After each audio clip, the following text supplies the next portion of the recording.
Hammaga salom. Sizlar bilan Gamer Bro va biz kechagi Sudya Simulator o'yinini davom ettiramiz.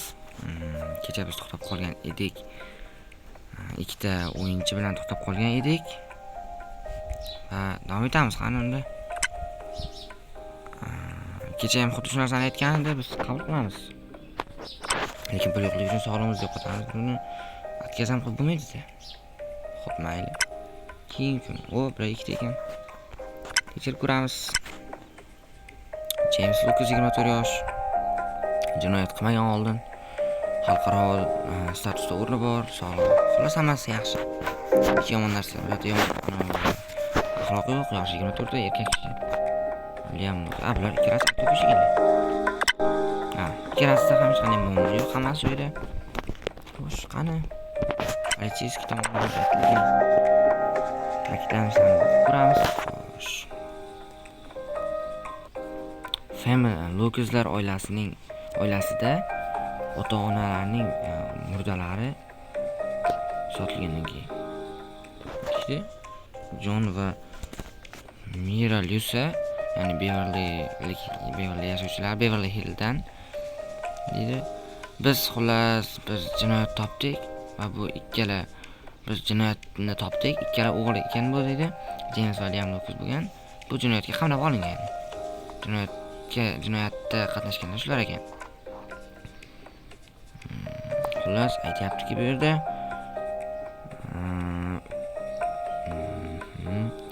dastlab investigatsiya olingan turli xil joylardan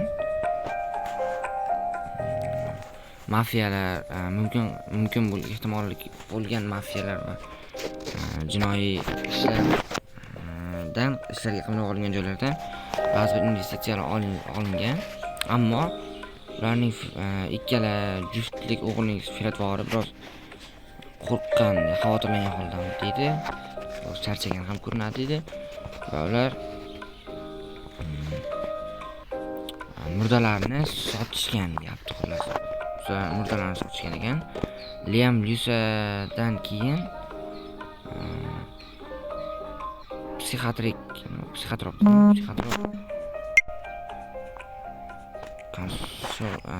counselor. Xullas, nima deydi bu yerda? Liam Lusa Liam Lusa o'zini ahvolidan keyin o'zini akasi James bilan yolg'iz qoladi va ota-onasini o'ldiradi deydi. Oydinlashtirilgan holatda ushbu jarayon va ushbu jinoyat ikki aka-uka tomonidan amalga oshirilgan va ular bu murdalar bilan birga qamoqqa olingan deydi. Uning otasi John Lucas ishlar edi musiqa tashkilotida va juda boy edi deydi. U 1.45 million dollar atrofida to'lov o'tkazibdi, ya'ni shuncha pul bor ekan, shuncha mablag' puli bor edi deydi. Endi aka-ukalarni ta'kidlovini eshitamiz. Biz o'zimizning ota-onamizni o'ldirdik, bu to'g'ri deydi. Lekin bu qilgan harakatimiz o'zimizni himoya qilish uchun edi. Bizning otamiz John Lusa aniqki bizni fizikaviy jihatdan bizga bosim o'tkazib keldi ko'p yillardan buyon deydi. Ular doimiy qo'rquvda bizni qo'rqitishardi. Agar biz kimgadir aytsak, ular bizni o'ldirishi haqida aytishardi deydi. Biz uzoq vaqt bu narsadan qo'rqdik va oxiri deydi o'zimiz bir rostlagan bir xavf orasida yashayotganimizni his qildik deydi. Biz bu qadamni qo'yishimizga sabab deydi, biz ishonchimiz komil ediki, agar nimadir qilmasak ular bizni o'ldirardi, ya'ni bizni otamiz bizni o'ldirishi aniq edi dedi. Biz boshqa bir harakatni Biz boshqa bir qilishga bir harakat topmadik, ya'ni qilishga boshqa g'oyamiz yo'q edi. Va o'zimiz buni barchasini o'zimiz himoya qilish uchun bajardik. Endi bular aytish bo'yicha, men tushunishim bo'yicha ota-onasi bularni o'ldiraman degan, xolos ota-onasi yovuzlik bilan, noto'g'ri ishlar bilan shug'ullangan va birontaga aytsangiz, sizlar yo'q qilaman deganda. Endi bular ota-onasini majbur o'ldirgan. O'zini himoyalash uchun. Bir tarafdan to'g'ri qilgandirki. Bir tarafdan to'g'ri ham qilgan, bir tarafdan baribir bu qotillik, bu jinoyat. Nima bo'lganda ham u biz politsiyaga berish kerak edi. Politsiyaga, ya'ni sudga aytish kerak edi. O'shanda balki chora qo'llanardi, ularni ham himoyaga olardik. Xo'sh, endi ko'ramiz, birorta nima bormi? Isbotlar. Poyga o'ynayotgan mashinalar. Bu aka-ukanikimi shunda? Ha, u murdalarni sotgan-mi, to'g'rimi? Otasining pullarini shunchaki sotgan deyapti. Nima bo'lganda?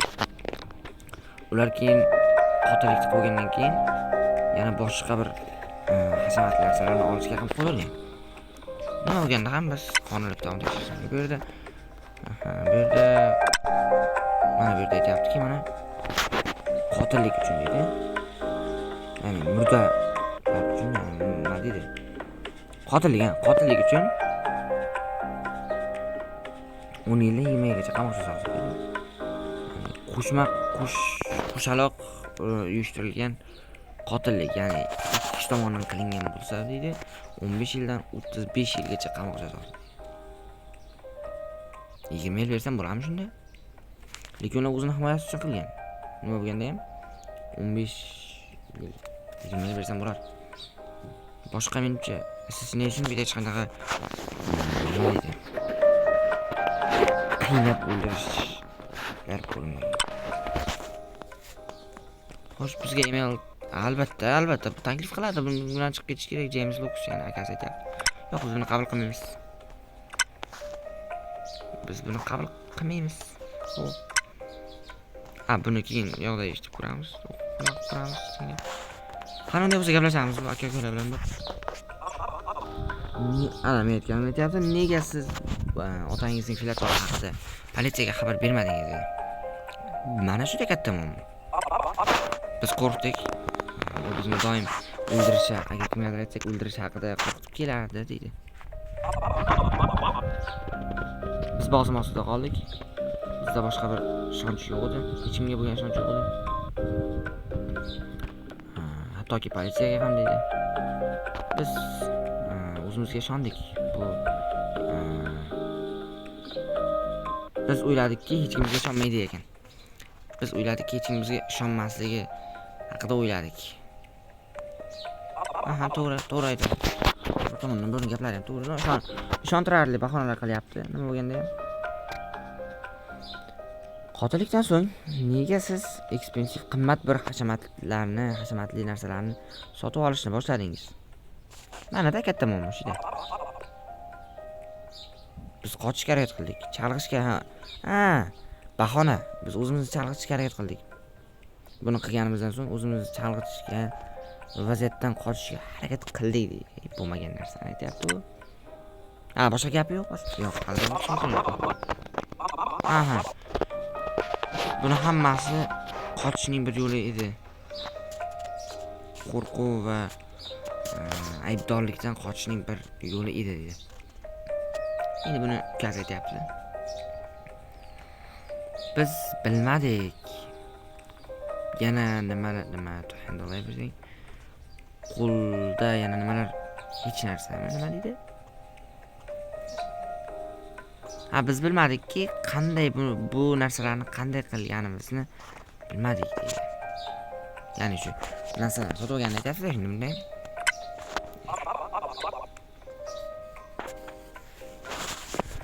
Siz o'ylashingizcha bu qotillik osonlashtirilishi kerak, ya'ni yopib ketilishi kerak, shundaymi? Biz nima qilganimizni bilmadik. bu shunday vaqtda, shunday bir paytda sodir bo'ldi deydi.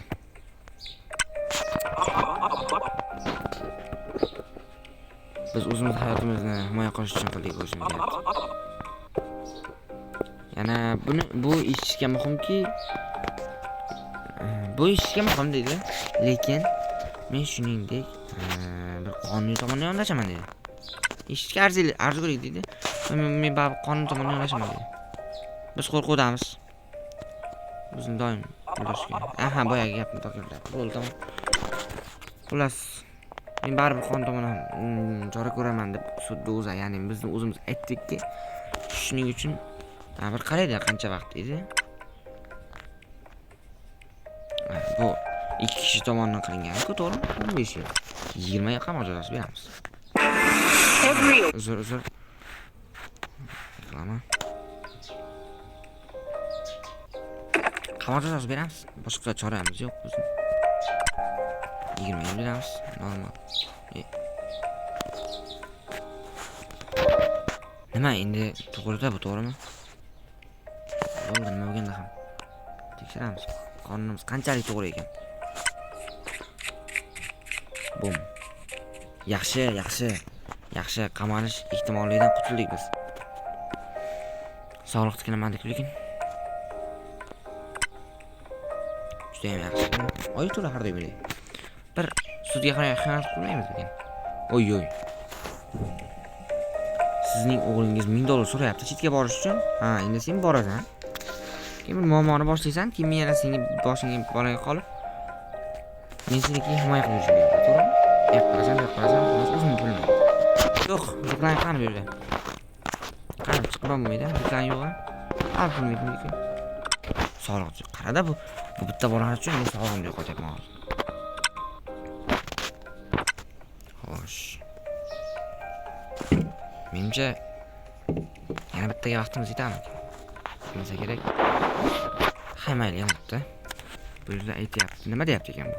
Kim bu? Rajesh? Hindmini? Xo'p, ko'ramiz. 29 yosh, erkak kishi. Hammasi joyida. Hech bir to'xta. Nosog'lom ekan. Uzr ko'rmabman. Nosog'lom ekan. Jinoyat qilmagan, lekin nosog'lom baribir. Sarani ta'kidlashi bo'yicha Raj dedi, boshladi. Meni aldashni boshladi. Bu nimaga kelgandan beri, bu davrga kelgandan beri va meni ishontirdiki, bizning turmush qurishimiz kerakligini haqida ishontirdi dedi. Agar turmush qursak, menga xursand hayotni taklif qilishini, yaratib berish haqida ishontirdi deydi. Xo'p, keyin bizning turmushimizdan keyin uning fe'l-atvori o'zgardi. U boshladi men bilan kamroq muloqot qilishni, ya'ni men bilan kamroq aloqa qilishni va o'zini olib qochdi deydi. Masofaviy tutdi deydi. Vaholanki u meni barcha kontaktlaridan ham chiqarib tashladi dedi. Barcha aloqalardan ham meni chiqarib tashladi. Keyin men bildimki, u American citizenship, American citizenship. Bizning u men bilan turmush qurish orqali Amerika aholisiga aylanishni ko'zlagan ekan dedi. Men his qildim. U shunchaki men his qildimki, u mendan foydalangan ekan, o'zini maqsadida deyapti ekan. Men juda xafa bo'ldim bu uni qilgan qaroridan. Men shunchaki adolat izlab keldim deydi. Afsuski vaqtimiz tugab qoldi do'stlar. Oldingi safar aytganimdek, meni vaqtim atiga 15 daqiqa. Bunday bo'lsa, keyingi qismda ko'rishguncha.